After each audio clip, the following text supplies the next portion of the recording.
Creating my vision board for 2026. അപ്പോൾ അതിന് വേണ്ടിയിട്ട് ഈ കാണുന്ന പോലെ ഒരു ചെറിയ കാർഡ്ബോർഡ് പീസ് എടുക്കുന്നുണ്ട്. അത് നമ്മളൊരു ബ്ലാക്ക് പേപ്പർ വെച്ച് ഇതുപോലെ കവർ ചെയ്ത് കൊടുക്കുന്നുണ്ട്. കഴിഞ്ഞ ദിവസം ബീച്ചിൽ പോയപ്പോൾ കുറച്ച് സീ ഷെൽസ് വർക്കായിരുന്നു, അതാണ് നമ്മൾ ഇന്ന് യൂസ് ചെയ്യുന്നത്. ഓരോ ഷെൽസും എടുത്തിട്ട് ഈ കാണുന്ന പോലെ ചെറിയ ത്രെഡ് ഇതുപോലെ ഒട്ടിച്ചു കൊടുക്കുന്നുണ്ട്. അതെടുത്തിട്ട് നമ്മുടെ ബോർഡിലേക്ക് കാണുന്ന പോലെ അറേഞ്ച് ചെയ്ത് ഒട്ടിച്ചു കൊടുക്കുക. ഇഷ്ടമുള്ള പോലെ അറേഞ്ച് ചെയ്യാം, ഞാനിങ്ങനെയാണ് ചെയ്തത്. എന്നിട്ട് ആ ത്രെഡിൻ്റെ അങ്ങേയറ്റത്തും നമ്മൾ ചെറിയ ചെറിയ ഷെൽസ് ഇതുപോലെ ഒട്ടിച്ചു കൊടുക്കുന്നുണ്ട്. കമ്പാരിറ്റീവ്ലി സ്മോളർ സൈസ് ആണെങ്കിൽ നല്ലതായിരിക്കും. എന്നിട്ട് ഒരു ഗ്ലൂ വെച്ചിട്ട് ഇതുപോലെ ഏറ്റവും മേളിൽ 2026 എന്ന് എഴുതി കൊടുക്കുന്നുണ്ട്. അതിൻ്റെ മുകളിലായിട്ട് നമ്മൾ കുറച്ച് ഗിൽറ്റർ ഇതുപോലെ വിതറുന്നുണ്ട്. എന്നിട്ട് അതൊന്ന് ഊതി കൊടുത്താൽ മതി, അപ്പോൾ നന്നായിട്ട് വന്നോളും.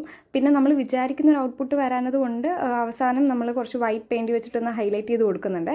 എന്നിട്ട് കയ്യിലുണ്ടായിരുന്ന ഒരു വൈറ്റ് ഗ്ലൂ വെച്ചിട്ട് ഈ കാണുന്ന പോലെ നമുക്ക് ഇഷ്ടമുള്ള കുറച്ച് വാക്കുകൾ അവിടെ ഇവിടെയൊക്കെ ആയിട്ട് ഇങ്ങനെ എഴുതി കൊടുക്കാം.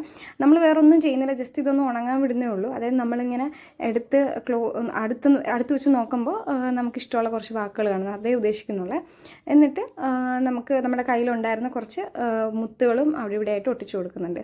നമ്മുടെ ഈ ഷെൽസിൻ്റെ അടിയിലായിട്ട് നമ്മുടെ വിഷൻസ് വളരെ ഷോർട്ടായിട്ട് ഇതുപോലെ കുഞ്ഞായിട്ട് എഴുതി കൊടുക്കുന്നുണ്ട്. അത് നമ്മുടെ വീഡിയോയിൽ ഇപ്പോൾ കാണിക്കുന്നില്ല, അത് നമുക്ക് ഈ വർഷം അവസാനം നോക്കാം എന്തൊക്കെയായിരുന്നു എന്നുള്ളത്.